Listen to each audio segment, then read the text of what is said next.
Hi everybody, today we're going to be walking through some audio editing, and I'm a videographer. I produce music videos, I do tutorial videos, I do all kinds of stuff. Recently I shot a commercial for a bike company. It's a turn signal product that they just launched, and we did a video for it, and part of the video was getting interviews from people having just used the product. And we did it in a park and it's February 11th. Normally it's like in the 30s, but it happened to be like 65 degrees, so it's kind of cool. Anyway, we shot the video. I got home thinking that I had nice clean audio because I have a nice mic on my camera, and realized that it's crap. I mean, it's really, there's a lot of noise. So one thing that's kind of a no-brainer when you're a videographer or a photographer, but definitely like me, I'm mainly a videographer.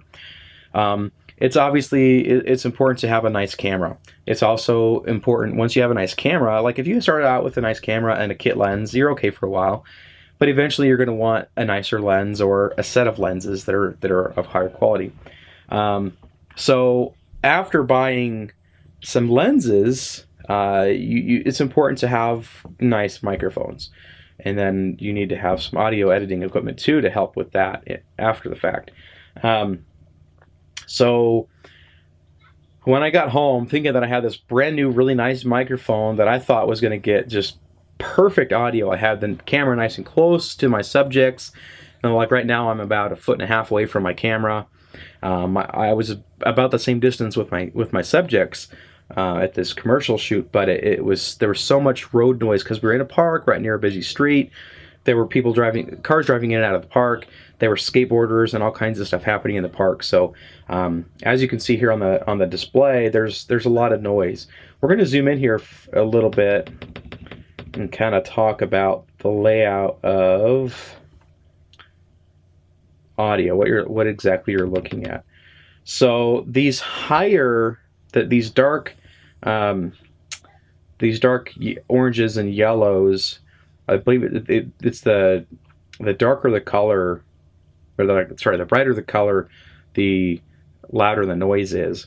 So a lot of these blacks, you see some blacks here up top, and that's obviously a little bit of noise, but we don't really care as much about that. But what you would typically do in Audacity is you would find a spot where it was nothing but noise, like maybe right here, where that's probably nothing but noise. Blinker on. See, that's all it is right there, is noise. So what you'd usually do in Audacity is you'd highlight that sound. You would get the sound profile, and then you would get rid of your audio based on that. But see, with this being the fact that we're outside in a park, I don't necessarily want to take away from the fact that we're in a park. I don't want to completely delete that. Plus, there's so much noise that if I did that, you would actually hear a lot of artifacting in her voice. We're going to listen to this spot here. That's literally just outside noise. That's all it is road noise. And it's kind of annoying, but Turn signals, just because another spot where it's just noise.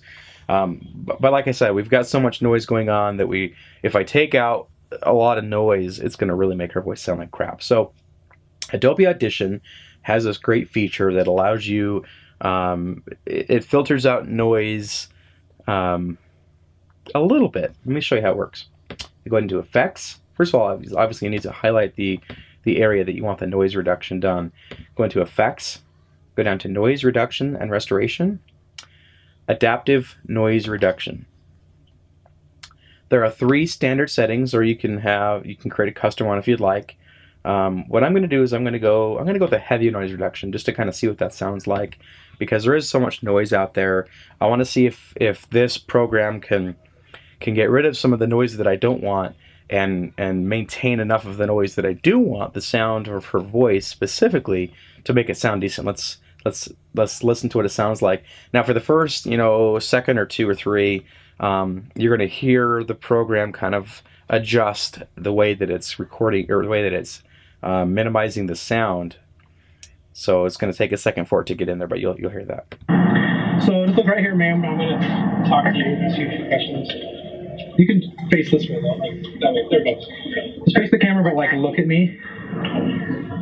See, right now you can hear in the background already that there's. It sounds like we're in a bathroom. It's not great. So we're going to try a light noise reduction. I'm going to check this high quality mode. What that is it takes a little bit longer to do it, but I've done this a few times where I've had it off and had it turned on, and the difference between the two is pretty amazing. So we're going to listen to this. There we go. So I'm gonna ask you a few questions, and I'm really hoping to get some like. See, now the background noise is more consistent. Detailed answer. It's still there. It's still there. You can definitely hear that there's a road behind her, but it's not nearly as loud and obnoxious as it was before. So let's highlight another little area here, and let's listen. Anticipate where people are going to turn. So it's nice for bicyclists, especially since it's more difficult to see them when you're driving a car, that they can use a turn signal so that people can see where they're going and where they are, especially with the little light on the back and the lasers on the side. Noise direction's off. Lane a bicycle lane. Noise direction is on. It's pretty cool. I like that. I like that. That's a pretty good sound. I mean, you can hear that there's definitely still some noise there. You can tell that she's near a street, but it's not so loud and overpowering that you completely can't hear her voice. So we're going to adjust this a little bit more. Anticipate where people are going to turn. So it's nice for bicyclists, especially since it's more difficult to see them when you're driving a car, that they can use a turn signal so that people can see where they're going and where they are. I like that. So what I'm going to do is I'm going to go ahead and click apply. It'll take a few seconds for it to render. And once that's done, that's a completed file. So I love this adaptive noise reduction control with Adobe Audition. It's a really great tool specifically for interviews. You know, it really does work very well. And I did it for this commercial. I'll even link the commercial in the description below so that you can watch it and kind of get an idea of how well it did. Anyway, hopefully you liked the video. I will be doing another video. There's two other effects that you can use.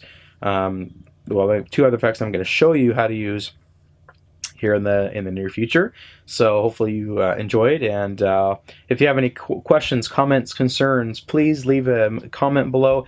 If you're going to leave a nasty comment, just go somewhere else, because nobody cares.